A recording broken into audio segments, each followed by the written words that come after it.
Hi everyone, welcome back to my channel. अगर आप channel पर नए हैं तो चैनल को सब्सक्राइब कर लीजिए, वीडियो को लाइक कर दीजिए और नोटिफिकेशन बेल आइकन को प्रेस कर दीजिए। इस चैनल पर आपको मिलती है बेस्ट करियर गाइडेंस, यूनिवर्सिटी से रिलेटेड सारे अपडेट्स, साथ ही में फॉरेंसिक साइंस के स्पेशल लेक्चर्स। तो जल्दी से सब्सक्राइब कर लीजिए, लाइक कर लीजिए और वीडियो को शेयर करना मत भूलिए। Hi everyone, welcome back to my channel. I hope you all are doing good. तो आज हम यूनिट नंबर 12 जो लास्ट यूनिट है फॉरेंसिक साइंस का, जो सीयूईटी पीजी का सिलेबस है, उसकी लास्ट यूनिट है। उसमें हम यहाँ पर 25 क्वेश्चन कर रहे हैं यूनिट 12 के। इसके पहले हम सारी यूनिट 11 की 11 यूनिट कंप्लीट कर चुके हैं और आज लास्ट यूनिट है। तो मैं आपको बता दूं कि बेटा फॉरेंसिक साइंस का तो सिलेबस कंप्लीट हो गया है, फिजिक्स और केमिस्ट्री का बचा है, तो कल से मैं आपको वो भी स्टार्ट करा दूंगी। क्वेश्चंस नहीं, लेक्चर्स आएंगे प्रॉपर। केमिस्ट्री के और फिजिक्स के लेक्चर्स भी आपके आने वाले हैं, so don't worry about that. काफ़ी बच्चे परेशान हो रहे थे, तो मैंने कोशिश करी अपनी तरफ से। आई होप कि आप लोगों को पसंद आएंगे। ओके, चलो आगे बढ़ने से पहले एक बात मैं आपको बता दूं कि यहाँ पर मैं 1-on-1 काउंसलिंग प्रोवाइड करती हूँ। काफ़ी स्टूडेंट्स जो हैं ऑलरेडी मुझसे गाइडेंस ले रहे हैं। फॉरेंसिक साइंस की फील्ड में आप आगे बढ़ना चाहते हैं, जानना चाहते हैं कि इसमें क्या करियर है, क्या स्कोप है, कैसे हम इस फील्ड में आगे बढ़ सकते हैं, UG, PG, PhD, entrance exams, competitive exams क्या देने पड़ेंगे, उन सभी की डिटेल्स आप मुझसे जो है यहाँ पे ले सकते हो वीडियो कॉल के थ्रू। बस आपको करना ये है कि नीचे दिए गए डिस्क्रिप्शन में लिंक दिया है, उस पर रजिस्ट्रेशन करना है, बाकी आपको डिटेल्स ईमेल के थ्रू मिल जाएंगी। Is that clear? चलो अब हम पहले क्वेश्चन पर आते हैं। रूल सभी को बड़े अच्छे से पता ही है कि रूल क्या है। रूल बड़ा ही हमारा सिंपल सा रूल है कि आपको जो है 5 सेकेंड का समय दिया जाएगा। आपको लाइव चैट में आंसर्स देने हैं। जो बच्चे पुराने हैं उन्हें पता है, आप इतने दिनों से मेरे लेक्चर्स अटेंड कर रहे हो, तो हमारे बीच में एक अंडरस्टैंडिंग ऑलरेडी बिल्ड हो चुकी है। लेकिन एक हमारी प्रथा है। क्या प्रथा है भाई, बोलो? हमारी ये प्रथा है कि आप सभी लोग लेक्चर एंड होने के बाद में चैट सेक्शन में कमेंट करते हो, हार्ट के साथ में अटेंडेंस देते हो। तो हमको पर्पल हार्ट कमेंट करना है, ठीक है? पर्पल हार्ट कमेंट करके जाना है आप सभी को चैट में। उसमें कमेंट सेक्शन में सभी लोग पर्पल हार्ट कमेंट करके जाओगे। ठीक है भाई, समझ में आ गया कौन सा हार्ट कमेंट करना है? अब हम स्टार्ट करते हैं अपना लेक्चर, यानी कि क्वेश्चन आंसर। रेडी हैं सभी लोग? फटाफट से लाइव चैट में भी कमेंट करो, पर्पल हार्ट कमेंट करके सब बोलो कि रेडी है। फिर हम स्टार्ट करते हैं क्वेश्चन नंबर 1 के साथ में। व्हाइट कलर कितना सुंदर दिख रहा है। ओके एवरीवन, फर्स्ट क्वेश्चन, पहला क्वेश्चन है, forensic toxicology primarily deals with analysis of. अरे बहुत सिंपल क्वेश्चन। फॉरेंसिक टॉक्सिकोलॉजी किससे डील करता है? फिंगरप्रिंट, पॉइजन, ब्लड टाइप या डीएनए? बोलो। फिंगरप्रिंट, पॉइजन, ब्लड टाइप या फिर डीएनए? किससे डील करता है? Forensic toxicology primarily deals with the analysis of. आगे answer, very good everyone, poison is the right answer. Next question, question number 2। Question number 2 is in forensic cleanup procedure. Cleanup procedure जो होती हैं, what primary objective when handling a crime scene involving poisoning? Primary objective क्या है? ठीक है, concealing evidence, ensuring the safety of investigator, preventing contamination या accelerating the poison absorption? बोलो। एक चीज कंसील करना है यानी ढक देना है, छुपाना है, सेफ्टी, इन्वेस्टिगेटर की सेफ्टी का ध्यान रखना है, या कंटेमिनेशन से बचाना है, या फिर पॉइजन एब्जॉर्प्शन को बढ़ा देना है। प्राइमरी ऑब्जेक्टिव क्या होता है? क्वेश्चन नंबर 2 का आंसर दीजिए बच्चों। लाइव चैट में सभी लोग आंसर देंगे। मैं लाइव चैट में आपके रिप्लाईज भी करती हूँ, एक्टिव भी रहती हूँ। Okay okay, cool. आगे आंसर। अच्छा एक बात सुनो बच्चों, अगर आपने मेरा दूसरा चैनल बायोलॉजी बाय प्रियांशी को सब्सक्राइब नहीं करा है तो उधर भी सब्सक्राइब कर दो। सभी लोग उधर भी सपोर्ट शो करो, उधर भी जाके ढेर सारा प्यार दिखाओ। ठीक है, खूब सारा प्यार वहां पे जाके दिखाइए और वहां पे चैनल को जो है सब्सक्राइब करिए और लोगों को अपने, आपके जूनियर्स, ऑब्वियसली आप तो अब पीजी में आ जाओगे, लेकिन आपके जो जूनियर्स हैं उनको बोलिए सब्सक्राइब करने के लिए। बायोलॉजी अगर वो पढ़ रहे हैं, सीयूटी यूजी की प्रिपरेशन कर रहे हैं या किसी भी सब्जेक्ट की प्रिपरेशन कर रहे हैं, तो मैं अब बोलूंगी कि उन्हें भी सजेस्ट करो, हमारे चैनल को ग्रो कराओ धीरे धीरे। ठीक है, ओके एवरीवन, आंसर आ गया। क्वेश्चन नंबर 2 का आंसर है option number C, preventing contamination. Very good, very very good. Question number 3 on your screen. Which of the following is an example of a chemical poison? Chemical poison का example कौन सा है?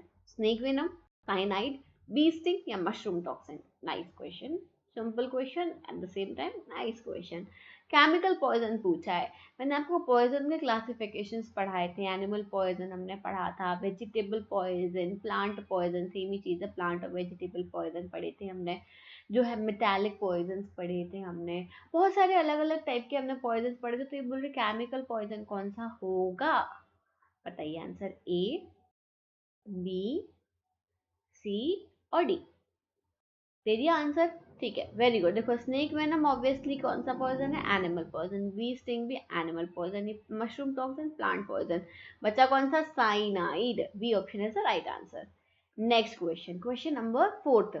Which method is commonly used for the extraction of plant-based toxin? Plant-based toxin के extraction के लिए हम किस method का use करते हैं? Solvent extraction, filtration, freezing या electrolysis? इनमें से कौन से method का use करते हैं हम plant-based toxins को extract करने के लिए? मैंने आपको methods पढ़ाई है ना. हमने methods पढ़ी थी कि हम कौन कौन सी मेथड यूज करते हैं. तो उनमें हमने कौन कौन सी मेथड पढ़ी थी? Distillation, crystallization. नहीं, क्रिस्टलाइजेशन बेसिकली ज़्यादा यूज नहीं होती है. हमने डिस्टिलेशन जरूर पढ़ी थी, स्टीम डिस्टिलेशन. ये क्या मेथड है? कौन सी मेथड होती है ये? Very good. Solvent extraction is the right answer. Clear? Okay, आगे बढ़ते हैं. हम क्वेश्चन नंबर 5 पर आते हैं. सॉलिड फेज एक्सट्रैक्शन, SPE, जो सॉलिड फेज एक्सट्रैक्शन मेथड है, उसमें रोल क्या होता है सॉलिड फेज का? बहुत गंदी आदत है मेरी. ओके, तो ऑप्शंस में आपको बता देती हूँ. टू इंक्रीज वोलेटिलिटी, ठीक है. To absorb specific compound, to enhance solubility, to decrease temperature. क्या काम होता है जो हम सॉलिड फेज का यूज कर रहे हैं? SPE सॉलिड फेज का यूज हम कर रहे हैं, उसका क्या रोल होता है? क्या काम करता है बेसिकली वो? एक चीज मैं बताऊं, जो हम सॉलिड फेज यूज करते हैं बेसिकली वो एड्सॉर्प्शन का काम करता है. क्या काम करता है? एड्सॉर्प्शन का. अब इससे आपको स्पेसिफिक हो गया होगा कि आंसर क्या हो सकता है. अब जिन भी बच्चों ने आंसर बोला है B, very good everyone, very good, बहुत अच्छा, बिल्कुल सही आंसर है. नेक्स्ट क्वेश्चन नंबर 6 नंबर पर आ जाओ. Hypothermia in a patient of poisoning indicated to all except. hypothermia किस में देखने मिलता है? लेकिन एक में बस नहीं मिलता है देखने. एक्सेप्शन पूछा है. एस्टेसी, selective serotonin reuptake inhibitor, salicylates या क्लोरप्रोमाजाइन. ठीक है, बताओ किस एक में नहीं मिलता है देखने के लिए? क्वेश्चन नंबर 6 का आंसर आपको देना है. दो दे दिया आंसर. ए, बी, सी या डी. एक आंसर होगा. तो आंसर है ऑप्शन नंबर ए, STC. ठीक है. देखो भाई, बहुत बच्चे बोलते कि मैम आप हमको जो एक्सप्लेन करो, क्वेश्चन एक्सप्लेन करो. पूरा लेक्चर ही पढ़ाया है मैंने. अब यहाँ पे भी अगर हम एक्सप्लेन करेंगे तो कितना टाइम वेस्ट होगा. तो इससे बेटर है कि आप लोग जो है मेरे लेक्चर जाके देखो, वहां पे मैंने पढ़ाई हुई है चीजें. Question number 7. Ophitoxemia refers to organophosphorus poisoning, heavy metal poisoning, scorpion venom poisoning, snake venom poisoning. क्या होगा इसका आंसर? A, B, C या D? बोलो बच्चों, क्या होगा इसका answer? Everyone in the chat section, मुझे आंसर चाहिए आप सभी का. दो आंसर फटाफट से. एक चीज बता दूं, इसका मतलब होता है बेसिकली, जो वर्ड आप देख रहे हो, इजी कर देती हूँ आप सभी के लिए. इसका मीनिंग मैं बता दूं. इसका मीनिंग होता है, एक ये टर्म होती है जो कि क्लिनिकली यूज की जाती है. बेसिकली जब स्नेक बाइट से जो वेनम है वो इंजेक्ट किया जाता है, बॉडी में इंजेक्ट किया जाता है. जब कोई काट ले तो जहर बॉडी में जाता है, तो उसको हम ये इस टर्म से बोलते हैं. तो अब लो आंसर ही बता दिया. ये तो मैंने आंसर ही बता दिया. Option number D is the right answer. ये तो चीटिंग हो गई यार. मुझे लगा मैं सिर्फ इसका मतलब बताऊंगी, बट क्वेश्चन मतलब ही पूछ रहा था. चलो ठीक है, कोई बात नहीं, छोड़ो. सही बताया ना मैंने आंसर? हाँ सही बताया है मैंने आंसर। चलो next question, question number 8। Dry ash method is used for extraction of following poison from viscera. Dry ashing method का यूज, ये तो मैंने पिछले वाले वीडियो में बताया था। जल्दी बता, metallic poison, volatile poison, non volatile poison, vegetable poison, बताओ। पिछले अभी कल के लेक्चर में भी मैंने ये क्वेश्चन कराया था, सेम क्वेश्चन मुझे बहुत अच्छे से याद है। ड्राई एशिंग मेथड का यूज हम किसके एक्सट्रैक्शन के लिए करते हैं, विसरा में से हम किस टाइप के पॉइजन का एक्सट्रैक्शन करते हैं? मेटालिक, वोलेटाइल, नॉन वोलेटाइल या वेजिटेबल? आगे answer. Very good very good, देखो बिल्कुल सही, मेटालिक पॉइजन्स के एक्सट्रैक्शन के लिए हम यहाँ पे ड्राई एशिंग मेथड लगाते हैं। Next question number 9। Stars auto process is used for the extraction of. Stars auto method का हम किस चीज के एक्सट्रैक्शन के लिए यूज करते हैं? Ethanol from blood, poison from viscera, ptyalin from saliva, uric acid from urine. बोलो भाई क्या होगा? हाँ, आंसर क्या होगा? स्टार्स ऑटो मेथड का हम यूज किस लिए करते हैं? बहुत ही सिंपल सा आंसर है क्वेश्चन नंबर 9 का। ये भी हमने लास्ट वाले उसमें भी किया था, poisons from viscera. Simple, very simple. दे दिया सभी ने आंसर, जिनका भी बी था बधाई हो, very good. Next, a toxic substance produced by a biological system is referred to as. देखो ये क्वेश्चन भी बार बार रिपीट हुआ है, 2-3 बार रिपीट हुआ है, यानी कि ये थोड़ा चांसेस ज्यादा है इन क्वेश्चंस के। उसे हम क्या बोलते हैं? टॉक्सिकेंट बोलेंगे, टॉक्सिन बोलेंगे, जीनोबायोटिक या फिर पॉइजन बोलेंगे। टॉक्सिक सब्सटेंस जो प्रोड्यूस होता है बायोलॉजिकल सिस्टम में, उसको हम क्या बोलते हैं? सारे ही जो है ऑप्शंस, उनका मीनिंग लगभग लगभग सेम है, पर एक आंसर सही है। बोलो क्या होगा? ए टॉक्सिकेंट, बी टॉक्सिन, सी जेनोबायोटिक्स या डी पॉइजन? दीदी आंसर। जिन्होंने भी बोला है पॉइजन, बिल्कुल गलत जवाब बच्चों। Toxin is the right answer, option number B. ठीक है, क्वेश्चन नंबर 11 पर आओ। Question number 11 is benzodiazepine with shortest half life is. Benzodiazepine जिसकी शॉर्टेस्ट हाफ लाइफ होती है वो कौन सा है? क्लोनाजेपाम, ऑक्साजेपाम, मिडाजोलम या डायजेपाम? शॉर्टेस्ट हाफ लाइफ किसकी होती है? ये सब बेंजोडाइजेपीन्स हैं। ये इन्हें डे ट्रेप ड्रग्स भी बोलते हैं बेटा, डे ट्रेप ड्रग्स भी यही कहलाती हैं। बोलो क्वेश्चन नंबर 11 का आंसर दो। अच्छा क्वेश्चन आया ना, अभी तक सोच रहे थे अरे मैम क्या अभी इतने इजी इजी क्वेश्चन करा रही हो, थोड़ा टफ दो। तो टफ है, अब टफ ही है। एक आधी इजी होगा, अब सब टफ टफ क्वेश्चन है। दो अब आंसर, अब मजा आएगा। आगे आंसर देखते हैं किसका सही है। आंसर है option number C. Okay everyone, चलो next question number 12। Scott test is applied for the detection of. इस टेस्ट का यूज आप किसके डिटेक्शन के लिए करते हो? ओपिएट्स, कोकीन, बार्बिचुरेट्स या एम्फेटामीन? बताइए, ओपिएट्स, कोकीन, बार्बिचुरेट्स या एम्फेटामीन? स्कॉट टेस्ट जो है वो किसके लिए लगाया जाता है? हाँ बोलो बोलो बोलो बोलो बोलो बोलो, क्या होगा आंसर? बोलो भाई, कौन कौन है जरा चैट में बताओ मुझे। एक्टिव रहने का है सबको, लास्ट लेक्चर है। ठीक है, अभी लेकिन हमारी प्रिपरेशन खत्म नहीं हुई है। लास्ट लेक्चर फॉरेंसिक साइंस का है, अभी और भी बाकी है। Okay, so don't worry about that. बहुत कुछ चलता रहता है मेरे दिमाग में, बहुत खुरापाती दिमाग है मेरा, तुम लोग धीरे धीरे समझोगे मुझे। ओके, आगे आंसर क्वेश्चन नंबर 12 का answer is cocaine. Option number B is the right answer. Next question everyone, assertion reason. Very good very good. Assertion बोल रहा है free sulphuric acid is rarely found in stomach in acid poisoning case. ठीक है, और reason बोल रहा है because either it is vomited out और neutralised by alkalies given as antidotes. बोलो क्या होगा correct answer? Both assertion and reason are correct. Assertion is incorrect, but reason is correct. Both assertion and reason are correct. Assertion is correct, but reason is incorrect.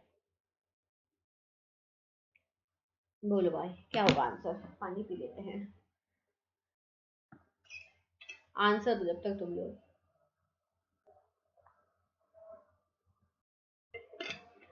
देखो पानी से मुझे एक बात याद आ गई, आप लोग जब पढ़ते हो तो साथ में पानी रख के बैठते होगे, नहीं बैठते हो पानी रख के तो रख के बैठने लगो। लेकिन एक इम्पॉर्टेंट चीज आपने मुझे देखा होगा, मैं हमेशा पानी स्टील की बॉटल में ही पीती हूँ, बिकॉज प्लास्टिक जो है वो बहुत नुकसान करता है। इसीलिए भाई आप लोग भी यही ध्यान रखो कि आपको प्लास्टिक कम से कम यूज करनी है, स्टील बॉटल्स का यूज करो। जग रख लो, ग्लास रख लो अगर बॉटल नहीं है तो, बट प्लास्टिक में मत पीना पानी। और अगर कोई बच्चा हॉस्टल में रहता है तो स्पेशली उनके लिए, क्योंकि हम जब हॉस्टल में रहते हैं तो बहुत लापरवाह होते हैं।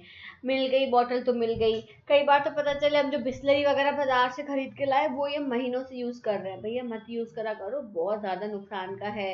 इवन ये जो चीजें ये कैंसर कॉज करती हैं, ये जो बनती है ना प्लास्टिक, इनमें कैंसेरियस सब्सटेंसेस प्रेजेंट होते हैं। तो ध्यान रखो, हमेशा स्टील का यूज करो। समझ गए बात को? आगे इसका answer is option number C, both A and R assertion and reason are correct. Okay, next question, question number 14। Hypothermia is said to exist when rectal और ओरल टेम्परेचर लेस देन। अब बताओ हाइपोथर्मिया कब माना जाता है?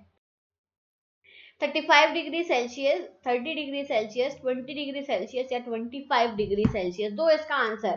Question number 14 का answer दो फटाफट से। टॉप 25 क्वेश्चन हम सॉल्व कर रहे हैं। हम टोटल 25 क्वेश्चन यहाँ पे सॉल्व कर रहे हैं, इसमें से हम 14 पर आ चुके हैं। 14 का आंसर क्या होगा? बता दूं मैं आंसर? हो गए 5 second. Okay everyone, answer is option number A, 35 degree Celsius. ठीक है, नेक्स्ट आ जाओ। ओके तो यहाँ पर ओके ये जो क्वेश्चन है 15 ड्राई एशिंग मेथड, ये हम पहले भी कर चुके हैं, रिपीट हो गए क्वेश्चन। आई थिंक पीपीटी बनाते टाइम पे कुछ मिस्टेक हुई है, but okay let it be. इसका आंसर मेटेलिक पॉइजन है तो इसको हम स्किप करते हैं। इसके बाद जो क्वेश्चन है अगेन स्टार्स ऑटो प्रोसेस, ये भी रिपीटेड है, इसका आंसर है पॉइजन फ्रॉम विसरा। इसको भी हम स्किप करते हैं बच्चों। हम सीधे आते हैं क्वेश्चन नंबर 17 पर। क्लियर है? अब देखो, effect of barbiturate onset after. ठीक है, इफेक्ट ऑफ बार्बिचुरेट का इफेक्ट कब देखने मिलता है? 12 आवर्स, 8 आवर्स, 2 आवर्स या 6 आवर्स? बताओ कब देखने मिलता है बार्बिचुरेट का इफेक्ट? कितने घंटे के बाद में बार्बिचुरेट का इफेक्ट हमको देखने को मिलता है?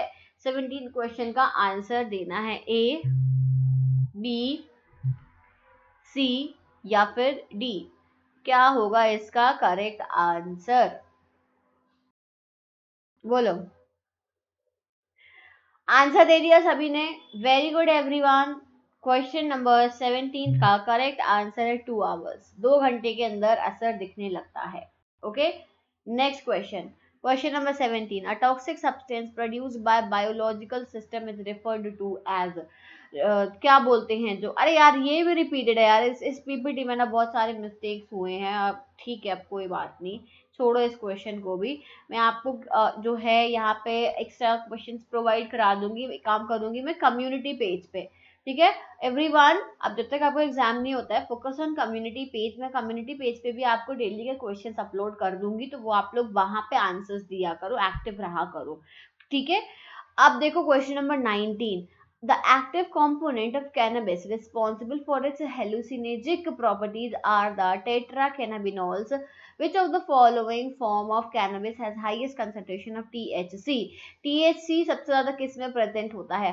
हशिश, कैनबिस ऑयल, कैनबिस या मैरिजुआना? बताओ भाई, इसका आंसर दो। ये तो बहुत इंपॉर्टेंट क्वेश्चन है, इसका आंसर दो। आ गया आंसर? चलो, क्वेश्चन नंबर 19 का आंसर होना चाहिए ए, होना चाहिए, है ना, हशिश। हशिश जो है इसमें सबसे ज्यादा टीएचसी पाया जाता है।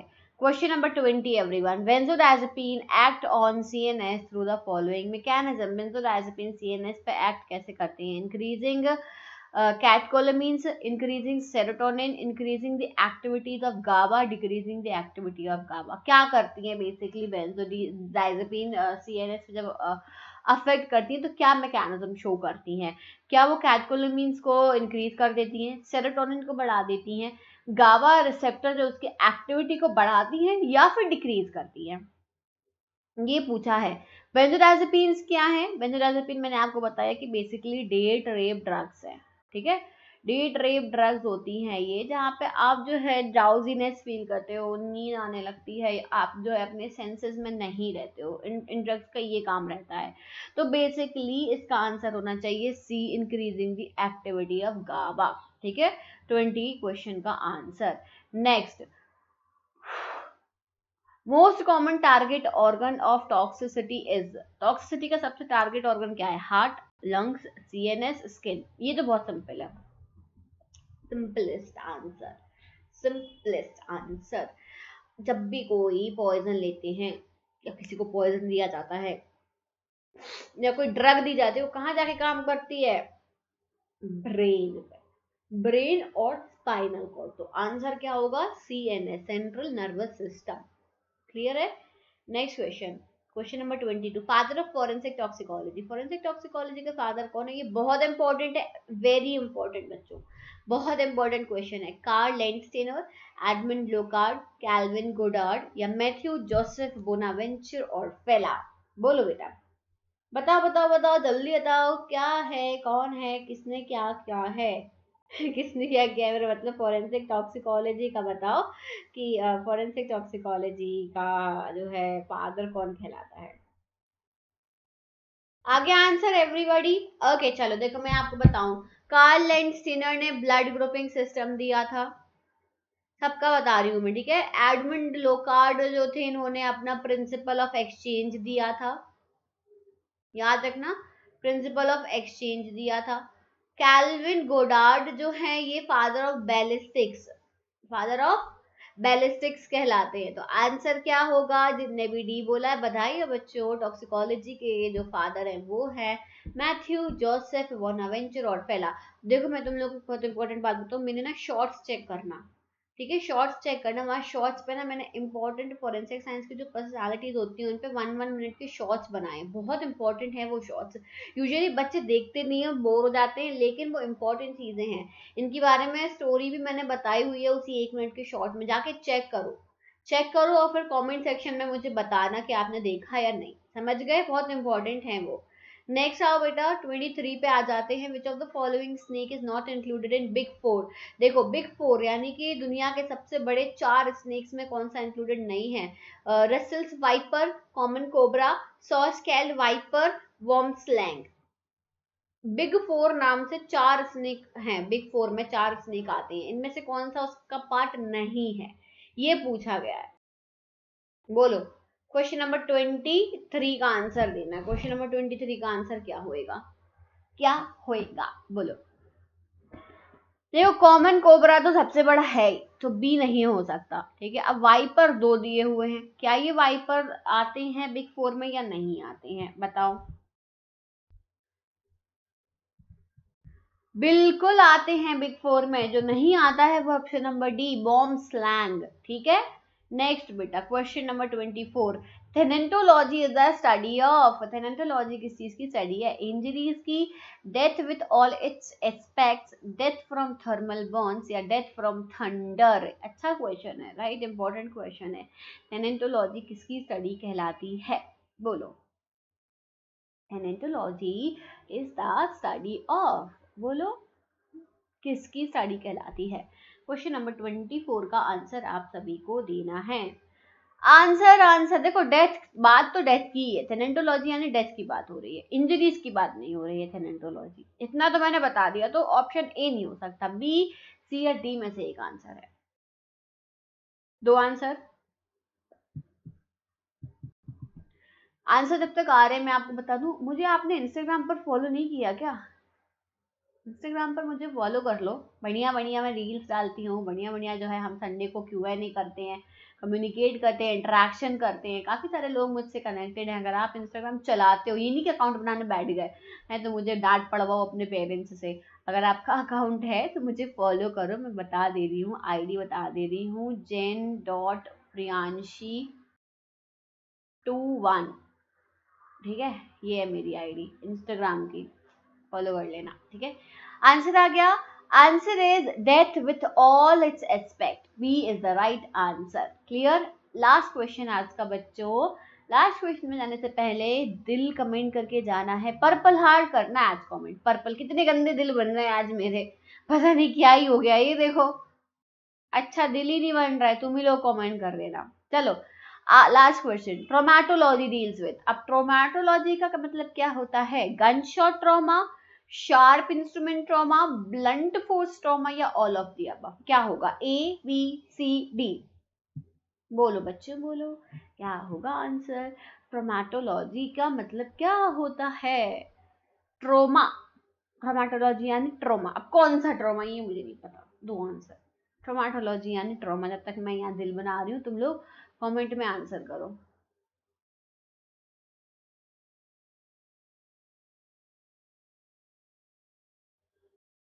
आ गया आंसर? आया या नहीं? कितनी देर लगेगी बच्चों? पर्पल हार्ट चाहिए आज मुझे।